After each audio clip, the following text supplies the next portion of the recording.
everybody, it's your Sam and I'm here with another video. Today is going to be the character randomizer short story from July. I know it's a long time coming. We are at the end of August and this should be the August character randomizer short story, but it's okay. This short story is the godlike lady killer and his sidekick Ken Fess. This is what I rolled. I rolled the letters D-E-L-K, K-E-L-L-E-R. Actually, I think I added all the E's or one of the E's or something like that for Delt Color. And then we just decided to go with Lady Killer because that's funny. Lady Killer has tan skin and black hair. He's tall and lightweight, has godlike powers, but sunlight throws his powers off. He's graceful and envious, and he has a medical background. Now, I also rolled that he has hemophilia, which is a fear of blood, but that didn't quite fit into the story as it went, so I just left that out. I kind of did that as a weird throwaway roll anyway. His sidekick, I rolled Ken Fess. He has red skin, purple hair. He's tiny of height, medium of weight. He is of the highest social tier, which is a prince in this case. He has weapon hands as a power, and somebody mispronouncing his name throws his powers off. It happens a lot, as you will see. He is suspicious, yet generous. Their dilemma is that no one can taste anything. They fail at it, and being cursed is the consequence. So let's go ahead and get into the story. Oh, before I do that, just so you know, you can join any of the character randomizers that you want. I will be putting up new dates for 2025 here soon, probably mid-September maybe. So you can sign up for those as well if you plan that far ahead. The link to the Google form is going to be down in the description box below. Make sure to check that out. You can also sign up for Breaking the Block and for a collaboration that is starting on the 1st of September called What You Know as an Author About Blank. We all have been there doing the research thing and have went down many different rabbit holes. So tell us about it. What do you know as an author that you would not normally know anything about? Maybe you've even become an expert or you picked up a new hobby because of it. I have 4 books that you can sign up to beta read for free. The link for those is also going to be down in the description underneath my link tree. It's through Story Origin, so you'll have to make a profile, but it's free to read, and I would love the feedback.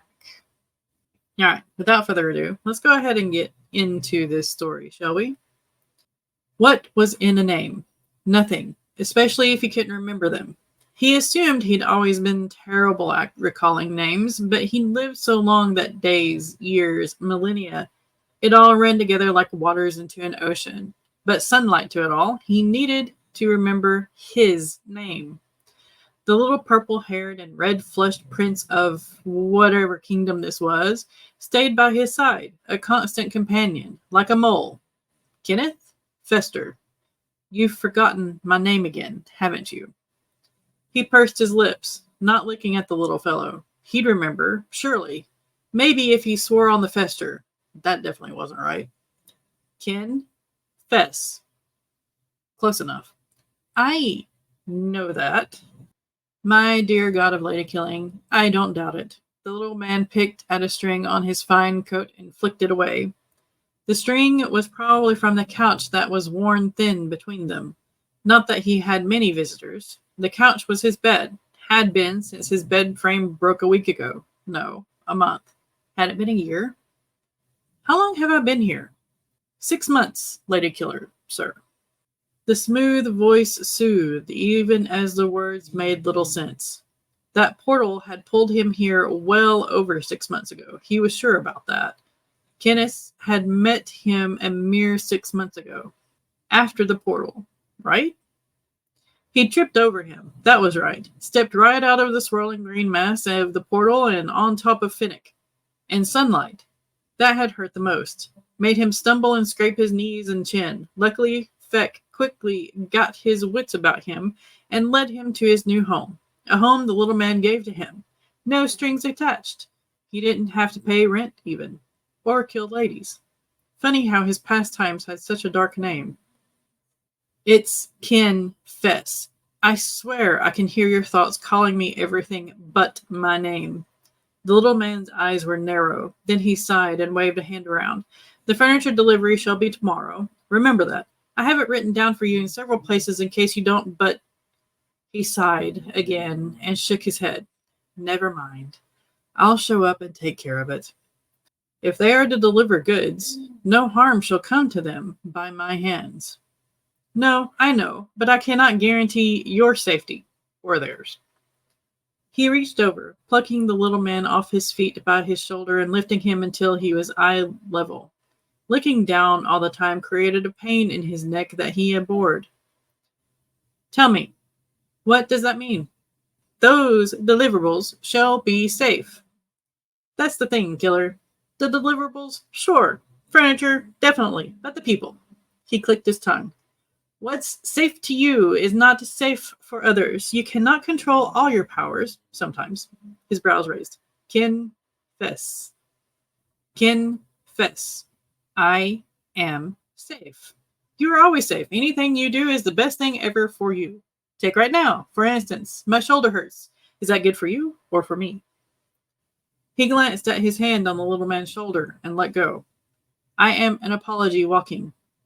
Ken tittered on his feet, finding his balance after a few waves of his arms. For someone so skinny, you can pick me up that easily. It's unreal.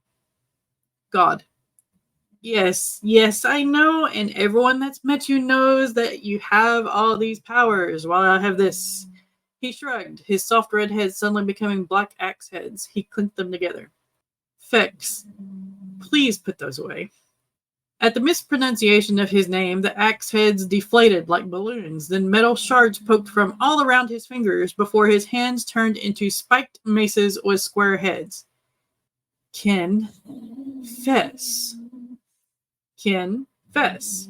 Lady Killer repeated and nodded as the little man's hands returned to their smooth red flesh. Sir!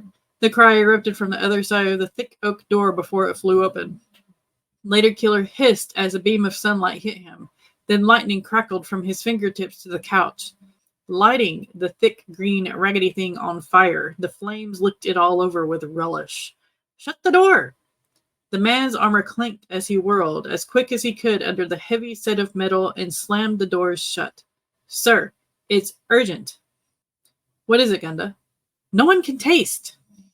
The short one looked up at the tall, tan one. Both shrugged and turned their attention back to the night as the godlike lady killer doused the flames with too much water. The frayed rug, as dry as the desert sands, soaked up the excess in a flash. Lady Killer licked his lips. Am I supposed to taste anything? Yes, you have a tongue. Therefore, you should taste. Can you not? Do you not remember the taste of the strawberry cake yesterday? That was yesterday? Kinfest stared up the tall one, then sighed heavily, his shoulders deflating. Why is taste gone? What cursed one would pass on such a fate? Lady Killer tilted his head, black hair sliding to his shallow cheek to frame his tan face in darkness. It is another hopper of worlds. Perfect! One of your kind, I presume. The red face faded into pink while the whites of his eyes grew exponentially. What kind am I? Oh, never mind. Where are they? They are my kind that I do not know where. His chest filled with irritation. How beings like Winfrey could carry on conversations was enviable. And remember names. Let us go find the origin of the tasteless. That is most important. Wise. So very wise. The little red, no, pink man nodded sagely as he waved the soldier to lead the way. Sunskin, he pulled a large leathery cloth out of the trunk near the door and held it up, the rest of it pulling at his feet. Yes, appreciate it. Lady Killer pulled the skin over himself. His tall frame made the large piece drape beautifully like lace on a table. He held it open, pulling it over his face and closing a clasp around his neck to make a sizable hood. I am sure you do. Kinfest stated with skepticism. He followed the soldier, the tall, godlike creature strolling behind him like they were going out for treats instead of trickery. After a while, he eyed the soldier up and down. How far is this epidemic? Are you lost? Just here, the soldier stopped at the end of the alley, gray walls on either side towering over their persons. The square, sirs. He motioned for them to pass. Not coming? No, sir. I am needed right here, as this is my station. Kin has huffed. What? The nerve. Leading us the long way just to return to your station in quickness. How dare you, young sir? He huffed, then squeaked as a boot came down, the heel brushing his nose before the pants leg. Darkness enveloped him as the sunskin engulfed him. Then the other leg swayed forward, the god creature walking over him as if he were a stump. He brushed his nose with thick fingers, straightening the large buckle on his belt, and threw his head back, striding forward after the long-legged thing.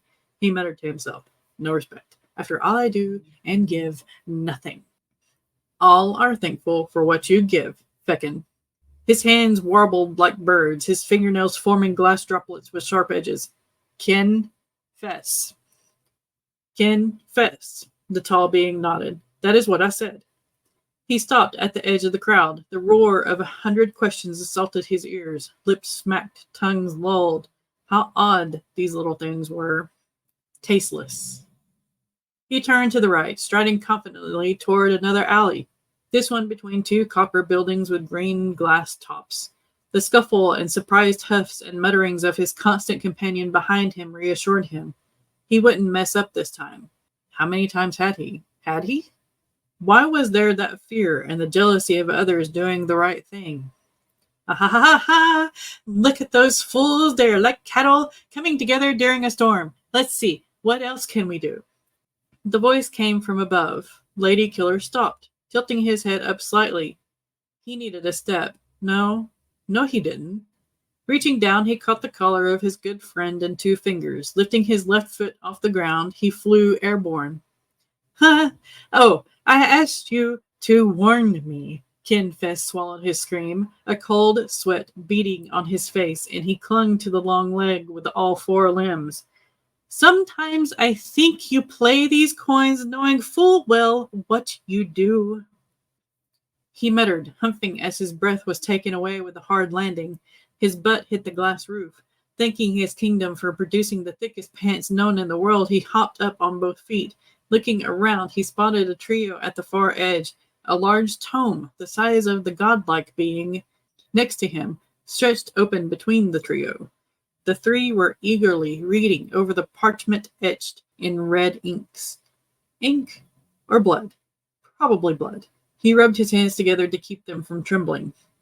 The tasteless makers. Lady Killer nodded to the trio before his long legs ate up the ground between them. The closest one turned, red hair flying from her hood as it slipped off her head. She looked up into the tanned face, hidden slightly by the sunskin. Oh. He could smell her thoughts. Lady Killer nodded. I am, his brow furrowed. God of taste? The audible slap of Kinfest's palm hitting his forehead echoed between the glass panes at their feet. Let's all taste him, another cried, his fingers making obscene motions in the air over the pages of the now-forgotten book. I am inedible. Look, Kinfest stepped forward. Return the taste buds to the people. He blinked, pushing his tongue against his teeth. He sounded like the creature. I mean it. Let the people taste again. No, we can't. It's too much fun. Let's do something else. You can join us. Denial, Lady Killer growled and shook his head. Book, trio, and part of the glass roof disappeared with a wave of his hand. I do not like being denied. Kinfest gasped as the small glass tiles began following the law of gravity. Stop that! Lady Killer shrugged, and the glass stopped falling, but the gaping hole still yawned. About to ask for the glass to be replaced, he stared as a large tome resolved into being. Pages fluttered. An ethereal voice accompanied the flapping pages of parchment. Shame! Disgrace! I shall curse you with the worst curse you may imagine. There was a pause, and the book cackled in its papery way. Remember all the things. Then the book disappeared again. How is that? What an odd thing. I don't believe this is real. This is but a dream. It is not, Kinfess. The little red man stared up at his friend, large eyes blinking as he grew a few shades darker. You said my name. I always have. A name. Not yours, but a name. It matters not. Can you taste? Kin licked his lips and nodded. Yes, I can.